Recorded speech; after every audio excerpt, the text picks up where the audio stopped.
This is Joe at Sierra Specialty Automotive. Welcome back to the shop.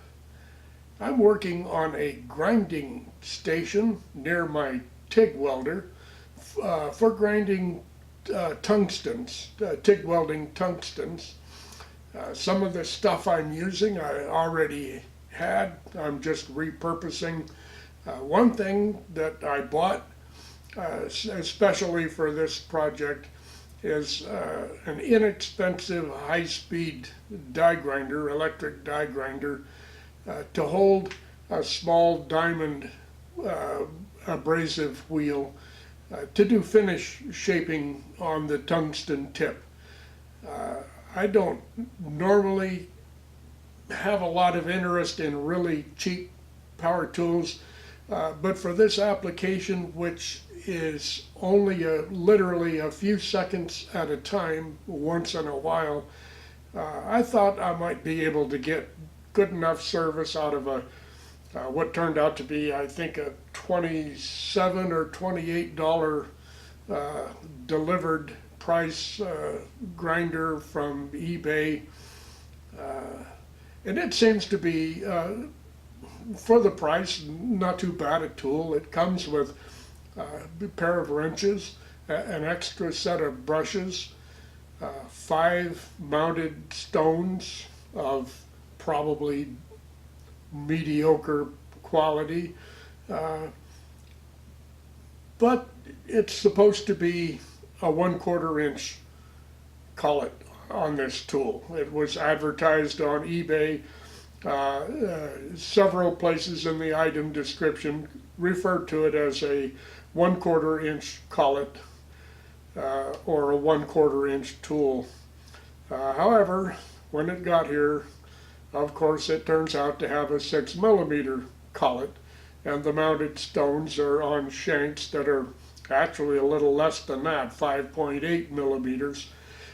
You can jam a 1/4 inch shaft Arbor into the collet, maybe 3/8 of an inch or so before into the split part, the divided part, before it bottoms out. And if you tried to get it in any farther, I'm pretty sure the ears on the collet would break off. So let's get this camera focused down on the workbench and take a closer look at this tool and the Arbor that I would like to run in it, and talk about it a little more. Here's the grinder itself. Makita green color. Doesn't make any funny noises. Do get a bit of an ozone smell from the brushes, but I think for the duty cycle that this is going to endure, I think it'll work all right. But collet, supposed to be 1/4 inch, 6mm. Here's the 1/4 inch Arbor from the diamond grinding wheel I want to use. By the way, this is also from Harbor Freight, or I shouldn't say also, this is from Harbor Freight on the recommendation of Jody Collier at weldingtipsandtricks.com.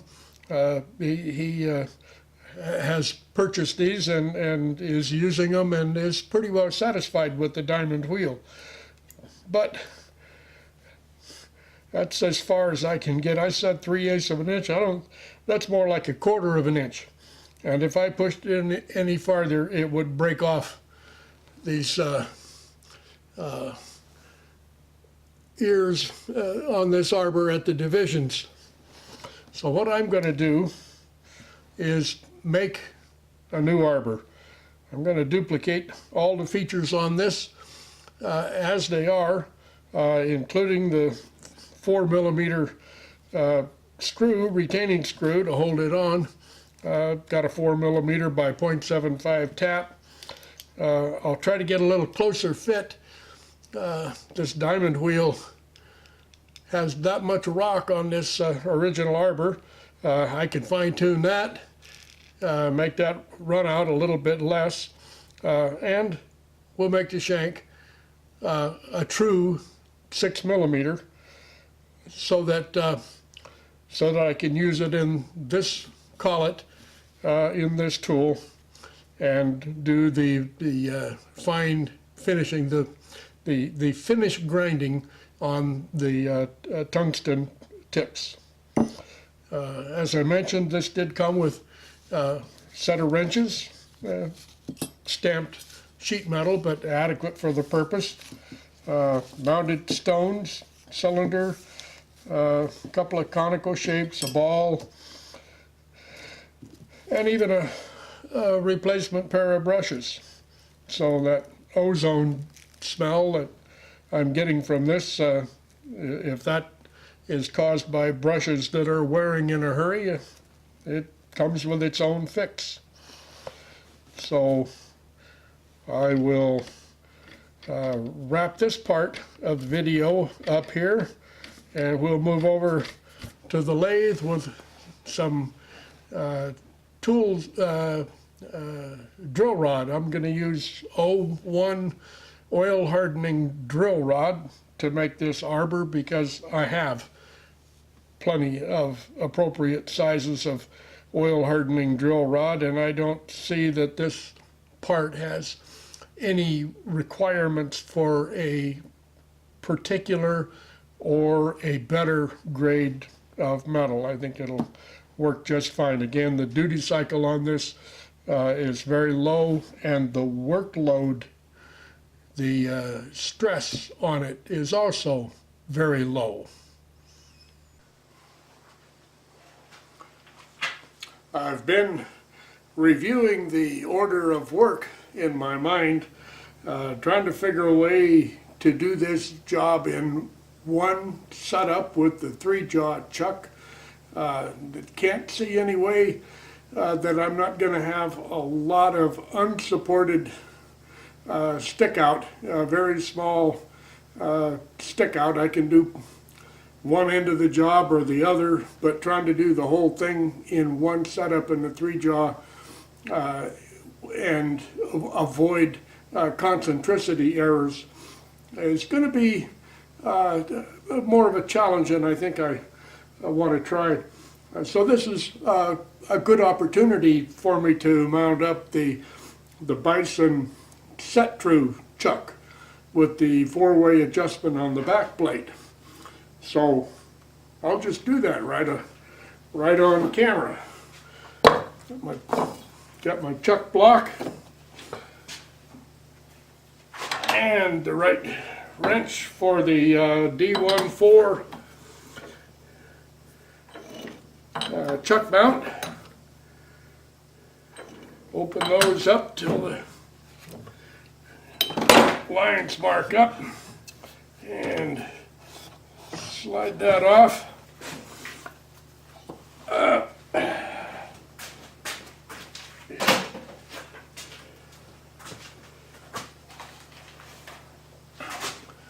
Times like this, I'm glad these are only 8-inch chucks.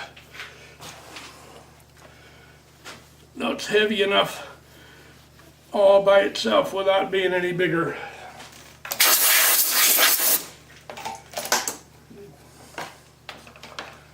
Get all the chips and dust and dirt cleaned out of the mounting faces.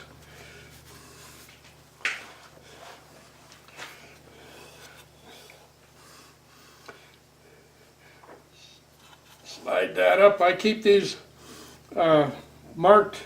The spindle on the lathe is marked, and I use the manufacturer's logo on the chuck to put the chuck back on in the same position every time. Get the block out now. Just get them barely snug first time, and then a little bit more, not a whole lot, doesn't take that much. You certainly don't need to get them real hard.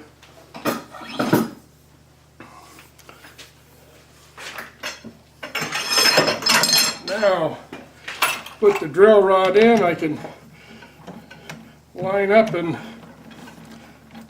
do the long, thin part of the shank in one setup, turn it around, indicate again, or part it off, turn it around, grab it by the small section, and then machine for the wheel end.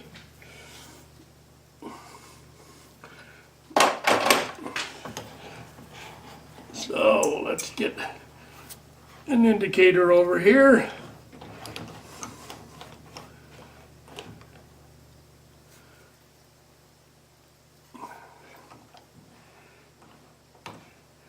I have a Noga set up on my wish list.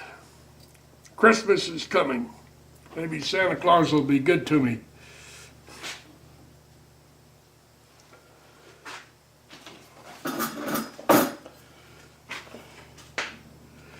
Now let's see if we can get an indication that shows up for everybody. Come on, focus.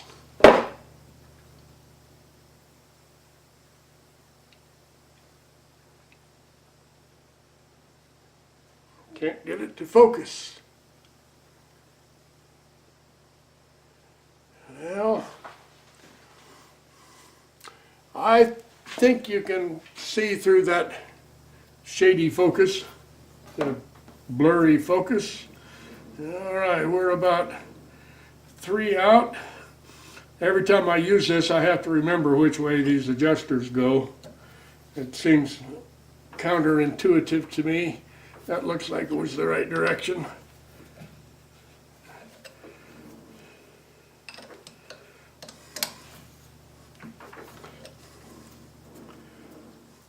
Down to a little over 1.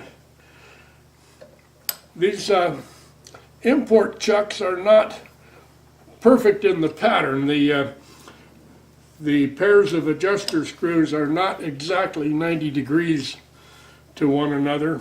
They're probably about 85 or 80.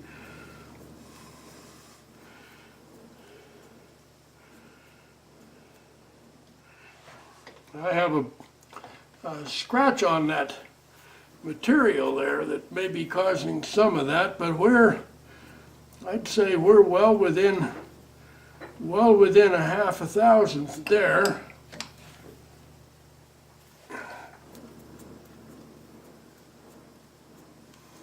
I think that's pretty good, even for a high-speed Arbor, within a half.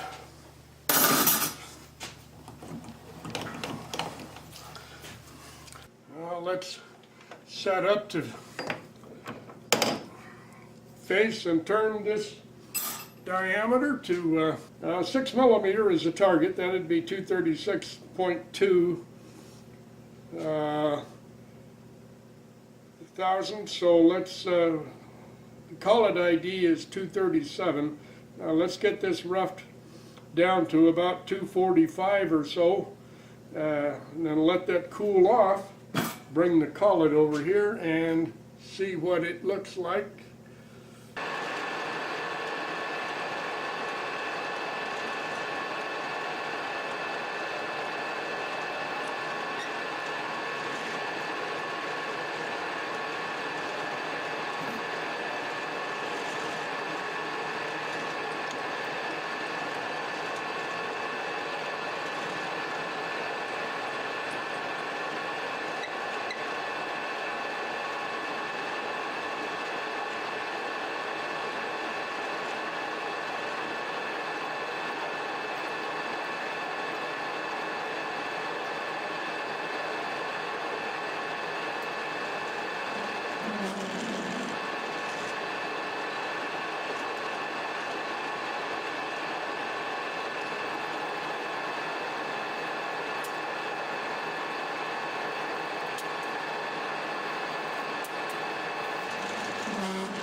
think we're still about 50 or 60 over, but time for the sanity check. Here's about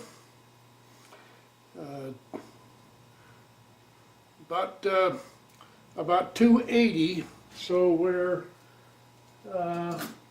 about 40 over, 43. Let's take about another 30 and then let it cool down. Pretty warm. And I'll take this live center off for the finish cuts. I'll do a number of final passes, spring passes.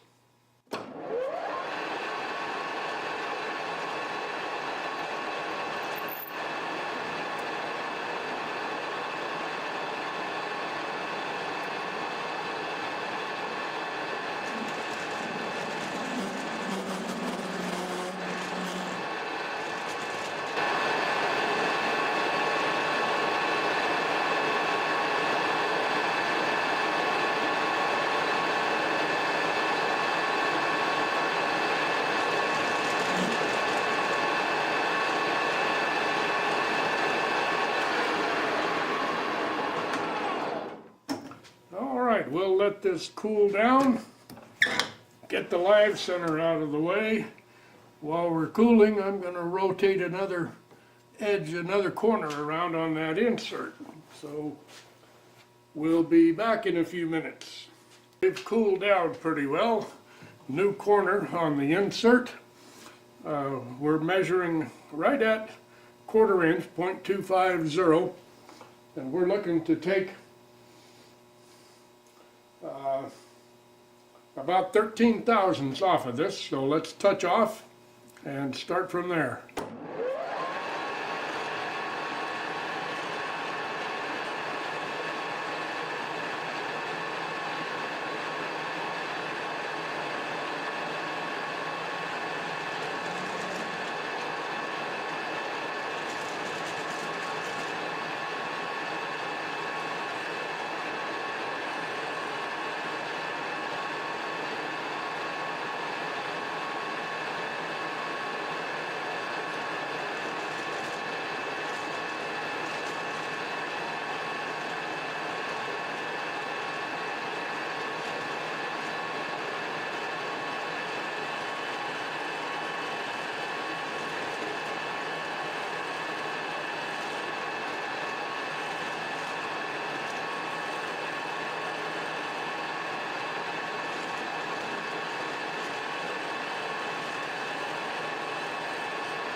Well, I took, I believe, two or 2.5 complete spring passes back and forth. Let's see what we have for size and taper here. Oh, got a little closer than I really wanted to. Let's see, I think I may still be all right. Have about 1/1000th of an inch of taper, which is less than I expected. I'll do a little filing and a little polishing, and we'll see then if that collet will go on. Let's slow that down a bit.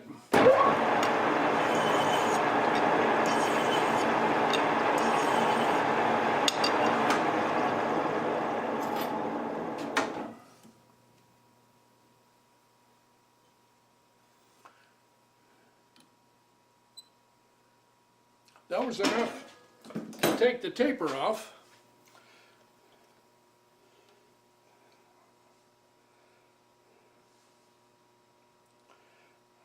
I can get it into the split part of the collet, but it doesn't want to go into the solid part. Let's take another light pass with a finer file and then a bit of abrasive cloth.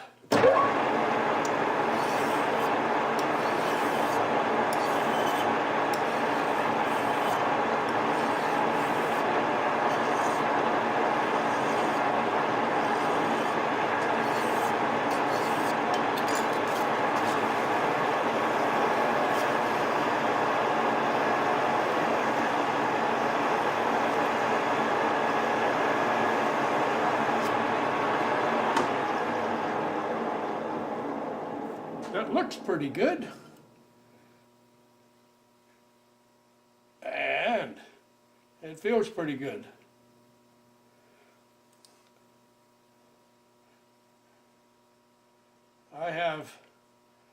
I can feel no detectable play in the part of the collet that is not split. That is a very, very tight fit. So let's get just a tiny bit more of this sticking out.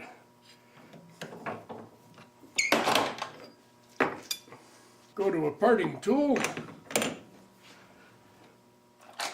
Get the chuck stop, or the carrot stop out of the way.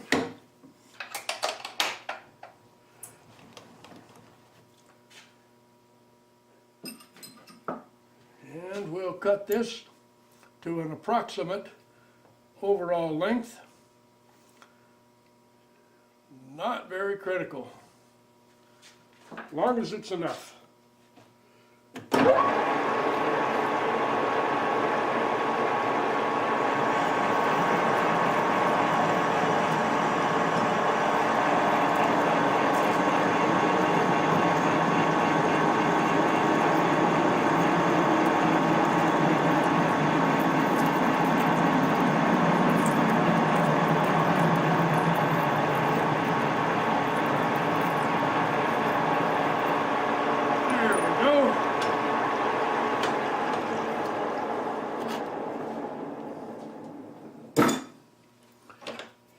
We've got most of the heat out of this part.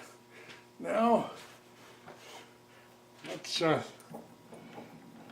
get her back in the chuck and see if we can, how well we can indicate it. I do have a pretty small section there to work on in the chuck, but it doesn't stick out very far, so I'm hoping that I'll be able to do this without too much chatter.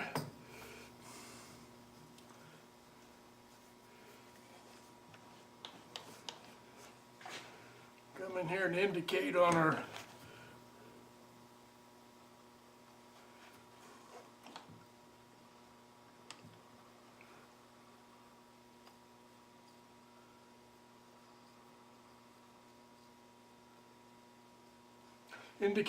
shank.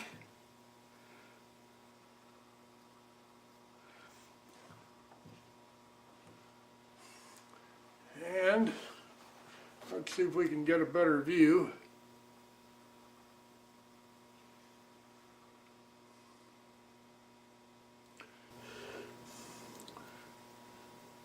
So we have about 2.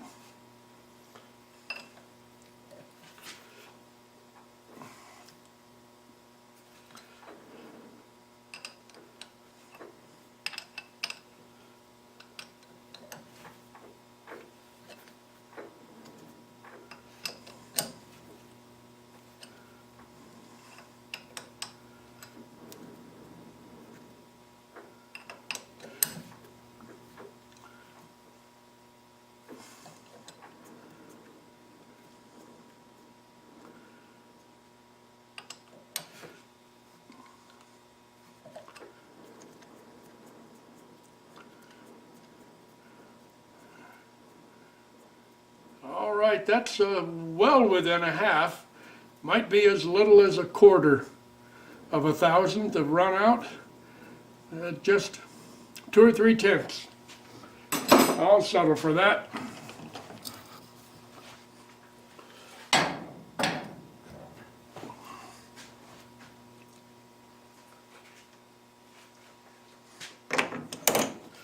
We'll be facing and turning back to, well, let's get that facing done first and then measure from there for the 230 thousandths deep we want to go on this diameter for the wheel to mount.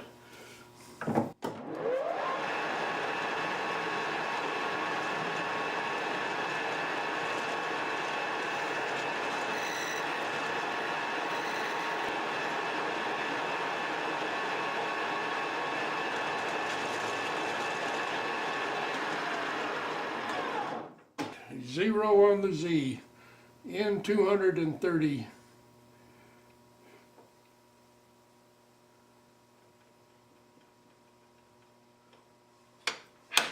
And I'll be using the carriage stop again.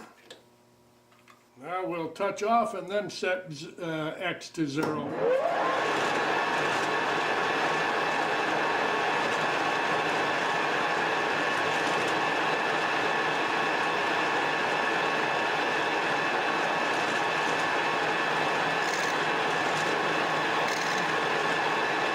We're looking for 256.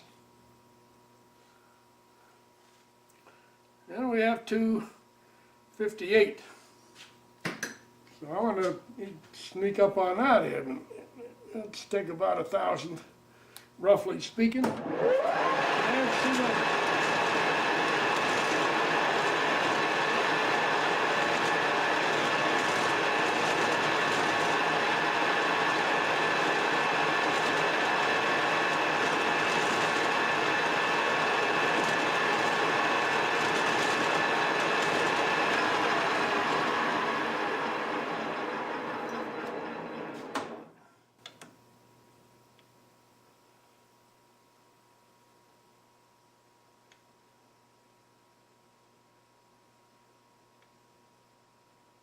that'll go on without complaining. Now I think I'm going to get another quick look at the run out and see how we did machining this.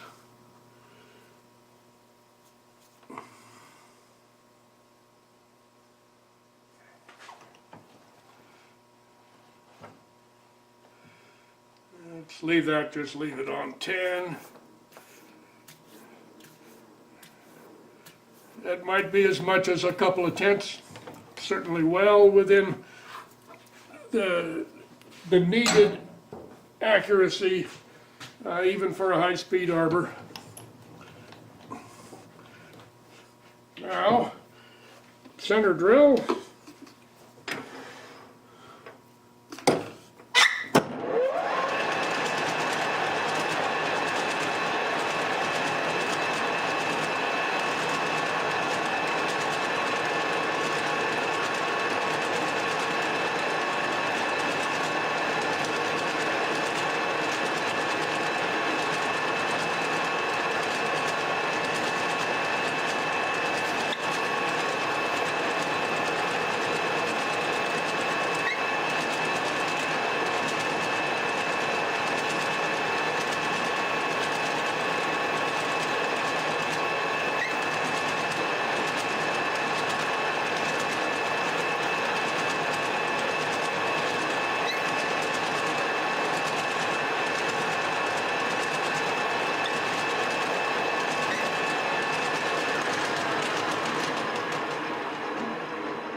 I'm centered, I tap drilled this according to this chart that I have from the theoreticalmachinist.com. This shows percentages of thread for an 832. The usual tap drill would be a number 29, which is, let me double check that, 136 thousandths, 29, 136 thousandths for a number 29 tap drill. That gives 70% of thread. There is considerable information available on the internet suggesting that a lot of these tap drill sizes, especially for the smaller taps, are a little tight. Many sources recommend that these smaller sizes be drilled to give about 60% thread. That makes it much easier on the tap. There's a lot less chip load if you decrease just 10%, and the strength of the thread is not really compromised significantly, especially on something like this where my screw is something like 3 times the diameter. there is way more strength than needed for the job that this screw is going to do at 60% thread. So I used a number 28 tap drill, which is, I believe, 140.5. That's just a hair over the recommendation here to give 60% thread, so I may be at 59%. So my tapping job will be significantly easier. The tap will be much less likely to break, and it will still make a thread that is completely adequate for the job it's doing. Get the live center back on here and see if any of this nonsense I'm spouting about tap sizes actually is meaningful. That's going in very easily. Of course, this is a nearly new, good quality, sharp tap. So it's running in. I'm not even having to back off. It's doing very nicely. Very light finger pressure.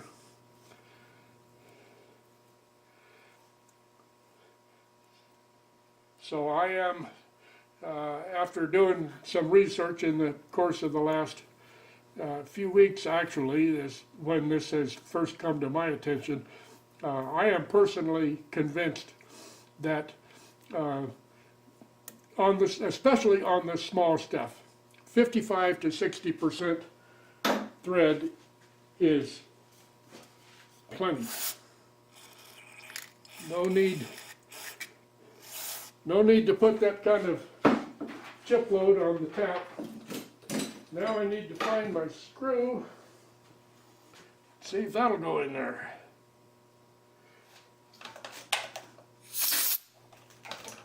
Blow that out so I don't get hydro locked.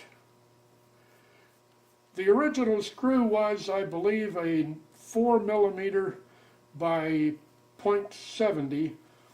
I'm using 832 because I have a much better 832 tap than I do a 4x7. I do have a 4 by 0.7, but it is mediocre quality, and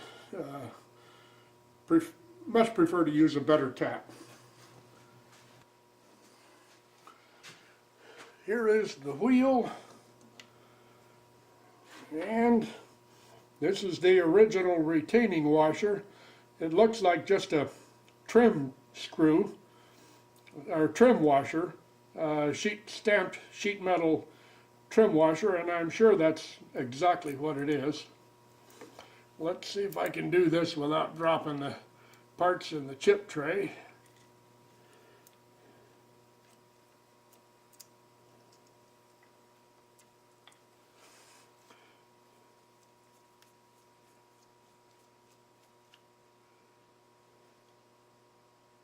That tightened up nicely. Now let's take a look, and let's bring you in for a closer look just in case it shows up well enough on the screen. See what kind of run out we're looking at.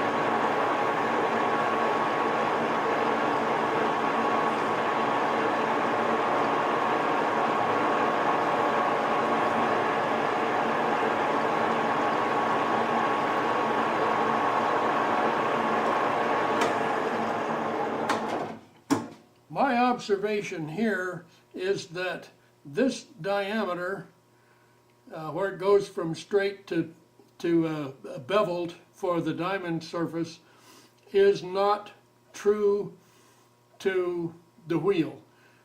It's a little off-center, so I'm seeing run out there on this diameter, but I'm not seeing any run out in any direction up here.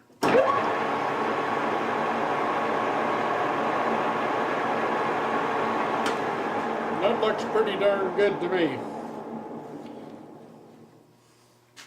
So let's change this setup and go put it in the grinder and see how it looks and how it fits in the cheap import die grinder.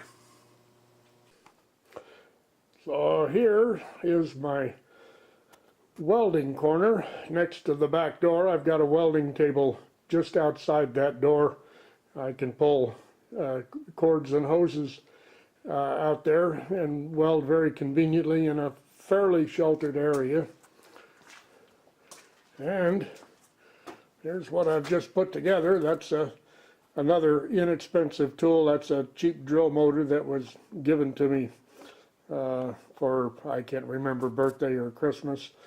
That's just setting into a hole in the shelf, and the grinder's clamped on. I can put a piece of tungsten in the drill motor, run it against the fine wheel to get the basic shape laid out. This is a central machinery. This is another Arbor freight tool. I've had this for probably 30 years and never used it for anything else.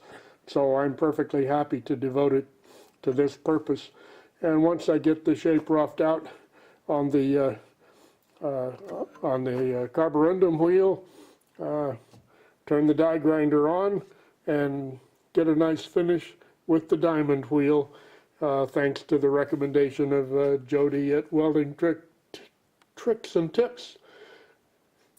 Hey, I've got the Starrett 196 back plunger indicator with a big flat button setting on the face of the wheel, and this is not what I was hoping to see.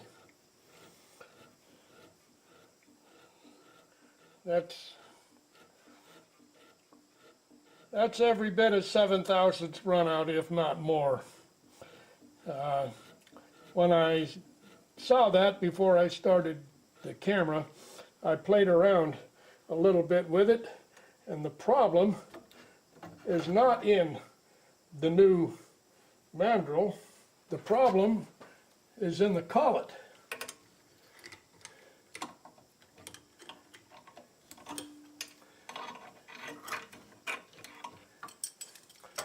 By the way, when I'm putting a tool like this in the arbor of a grinder, I push it in all the way, and then I back out about 1/16 of an inch before I tighten the collet nut. That gives you a little wiggle room when you go to take this back out.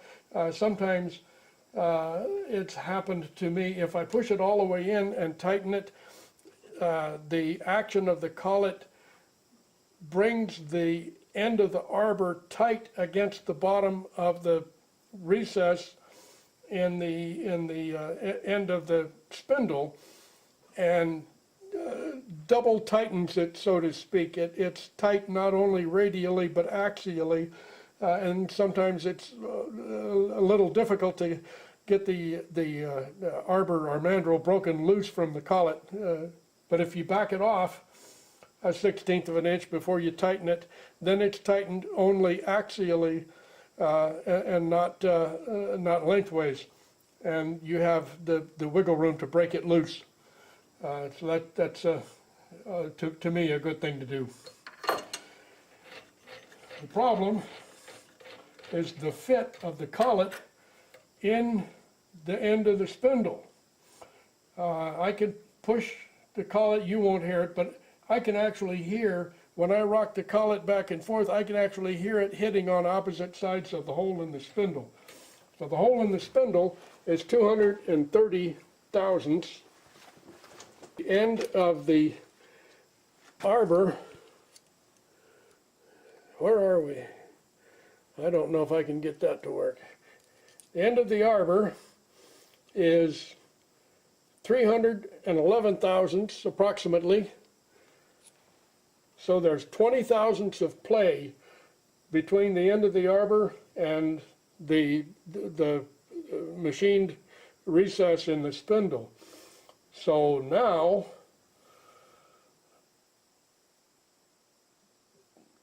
the solution, I suppose, is either buy a better die grinder or machine a new collet. And I think I'm going to try machining a new collet. I have a slitting saw almost thin enough to match this. It's maybe it cuts a kerf maybe 10 thousandths wider than the kerf. I don't know if I can get that where the kerf shows. That might be it. There, I think you can see the kerf, yeah. My slitting saw cuts about 10 thousandths wider than that. This is hardened. It's quite hard. I don't know for an application where the collet is going to be installed one time and left in that position, the hardening is not necessary. I'm going to try machining my own collet that is a good fit in the nose of the spindle, and then I think we'll probably get something like a half to 1/1000 run out in this wheel rather than 7 or 8. So let's conclude this part of the video for now and start over again when we get set up and get ready to make a collet. I am very happy with the way this mandrel turned out, with a less than half a thousandth run out and a good size. Although I'm not sure whether I'm going to use it. I may make this new collet to fit the original mandrel.